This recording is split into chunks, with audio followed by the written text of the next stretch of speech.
అపర ఏకాదశి వ్రతం. ఈ వ్రతం గురించి ఎప్పుడైనా విన్నారా?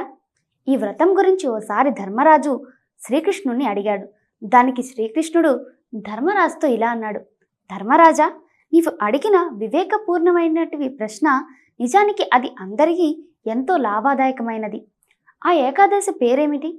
ఆ ఏకాదశి పేరే అపర ఏకాదశి. ఈ ఏకాదశి పాటిస్తే అనంతమైన పుణ్యం కలిగి సమస్త పాపాలు నశించిపోతాయి.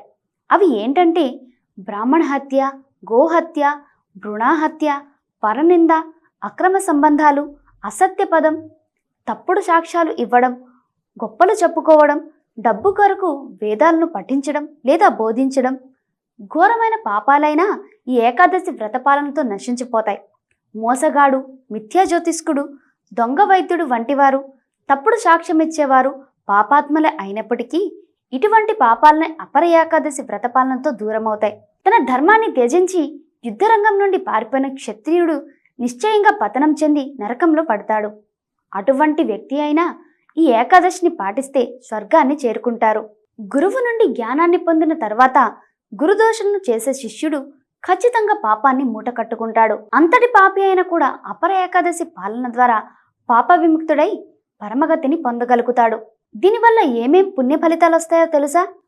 కార్తీక మాసంలో పుష్కర తీర్థంలో ముమ్మార్లు స్నానం చేసిన ఫలితం, పుష్యమాసంలో సూర్యుడు మకర సంక్రమణం చేసే సమయంలో ప్రయాగ్లో స్నానమాడిన ఫలితం, కాశీలో శివరాత్రి వ్రతాన్ని పాటించిన ఫలితం వస్తుంది. ఇంకా గయలో విష్ణు పాదాల చెంత పిండ ప్రదానం చేసిన ఫలితం, గురువు సింహరాశిలో ప్రవేశించినప్పుడు గౌతమి నదిలో స్నానమాడిన ఫలితం, కుంభమేళ సమయంలో కేదార్నాథ్ క్షేత్ర దర్శన ఫలం, బద్రీనాథ్ క్షేత్ర దర్శన పూజా ఫలం, సూర్యగ్రహణ సమయంలో స్నానఫలం కలగటమే కాకుండా ఏనుగులు, గుర్రములు, గోవులు, సువర్ణము, భూమి మున్నగువటిని దానమిచ్చిన ఫలం అన్నీ కూడా అపర ఏకాదశి వ్రతపాలన వల్ల సులభంగా వారికి ఆ ఫలితాలు లభిస్తాయి. ఇది పాపవృక్షాన్ని కూల్చివేసే పదునైన గొడ్డలి వంటిది. పాపమనే అరణ్యాలను దహింపజేసే తీవ్రమైన దావనంలా ఇది పాపం నుండి పుట్టిన చీకటిని పటాపంచలు చేసే సూర్యుడిలా పనిచేస్తుంది. ఈ అపర ఏకాదశిని పాటించడం ద్వారా, విష్ణువును త్రివిక్రముని రూపంలో ఆరాధించడం ద్వారా